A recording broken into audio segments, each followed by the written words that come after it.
Afternoon. It's August the 8th, and we're doing some yard cleanup.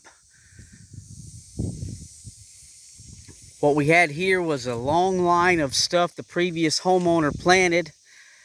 We had a huge mulberry bush there that I had to dig out. That took me all day. That was a big guy.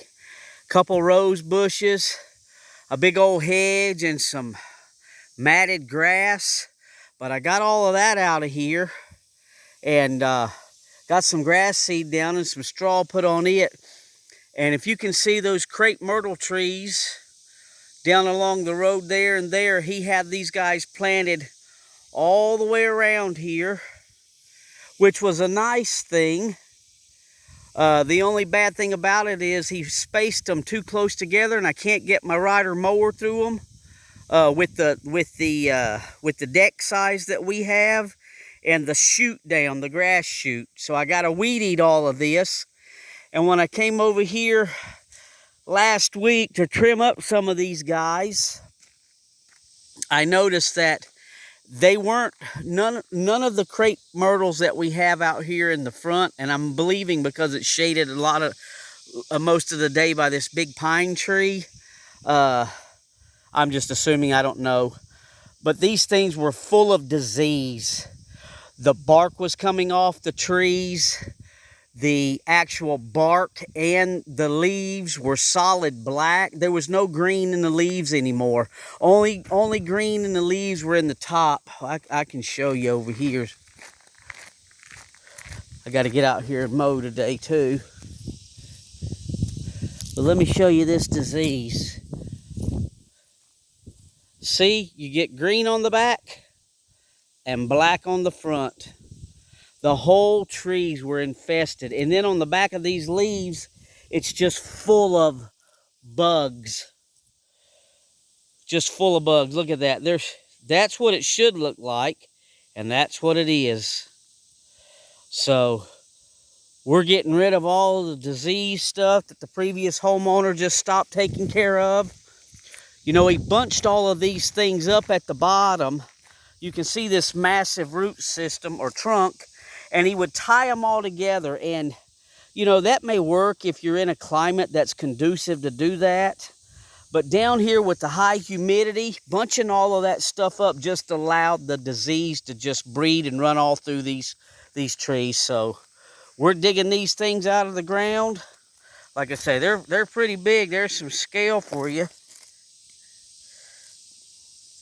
So I could burn them out of the ground, just dig them, cut it down low to the ground and burn them, but I'm afraid they'll come back, and I don't want that. So I've took the smallest one out up there this morning when I cut them all down with the chainsaw. So I got to dig out 1, 2, 3, 4, 5. We're going to leave these bushes here. They're nice looking, and they don't have any disease in them. They're just dying back because I haven't fertilized them. 6. I moved the rose bushes and planted them here, so they look bad for a minute, but this one was already there, but this one just got transplanted from up there. So if it makes it, it can stay, and if it don't, it's going in the burn pile. There's 7. And here's the one I'm working on right there. There's 8. I've already dug that one out. There's 9. That's what they look like when they're nice and healthy and beautiful. And still, again, let me show you what he did. In my opinion, this is the wrong thing to do with these trees. I'm seeing some black in these too. So these may eventually come down too. I hate to do that. But I can't just keep breeding disease down here. But he should have just cut these back to one main trunk instead of just like this right here. Where this nice trunk is, he should have just cut these other 2 trunks off of there. And that would have made a beautiful tree. But he tried to make it look like a big trunk by bunching them all up, which didn't do nothing but harbor disease and pest. So these may come out too. I hope not. I love these trees when they come on out. They're really beautiful. But right around here, we weren't even getting flowers on them. It was just a big old bug and disease mess, and you can see what I'm dealing with here. So we took the chainsaw, cut them all off. I'm digging them out deep as I can, and hopefully, with any luck, I can get these things out of here. If I just do one a day, I try to get out here early in the morning and start by 6 o'clock. And then by about 10 o'clock, I'm getting done, because you can see the sun's coming. I'm over here now working in the shade, but over there, I'm done for the day after this one. But that's what our yard is looking like now.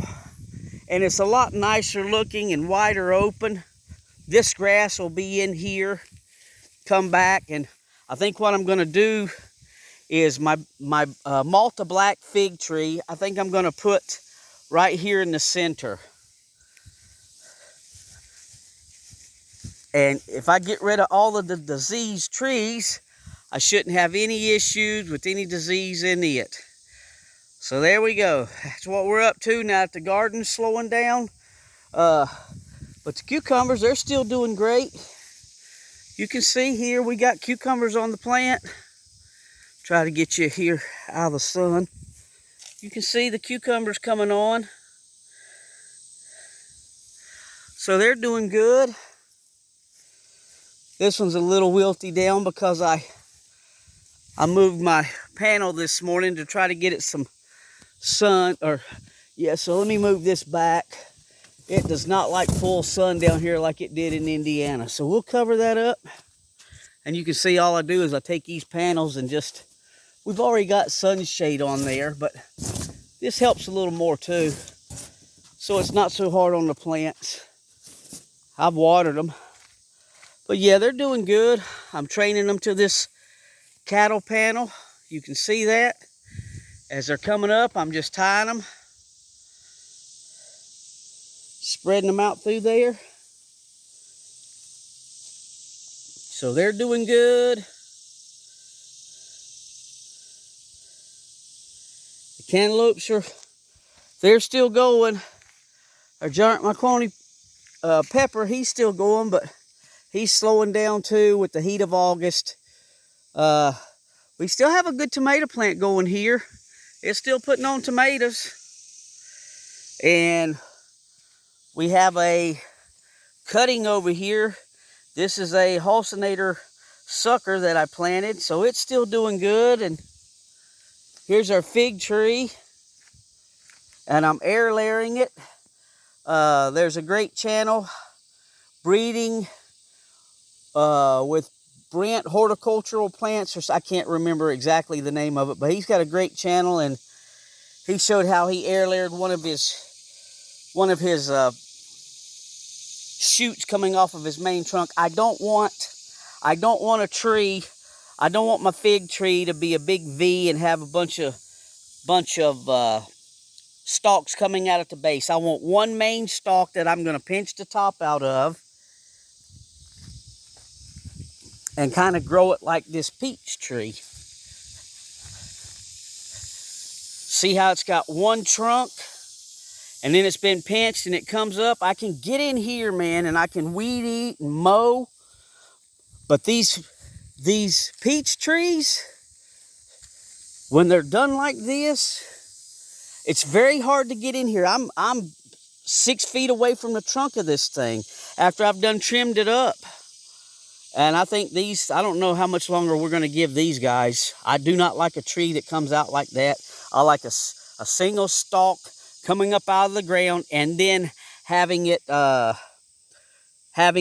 fork off about a couple of feet off the ground so I can get in there and mulch it and fertilize it and take care of it.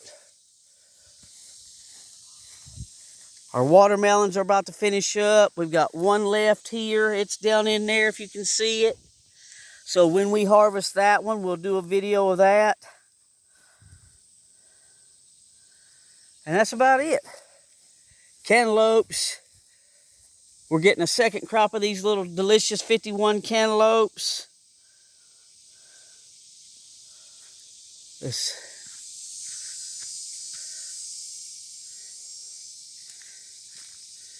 You see how nice these little melons look?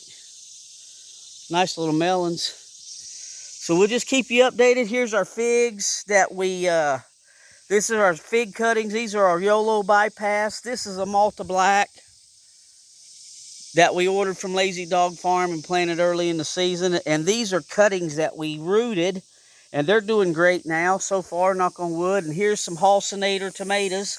We're going to see if we can get another round of these guys, but we don't know. The winter may get them before they even get a tomato off of them.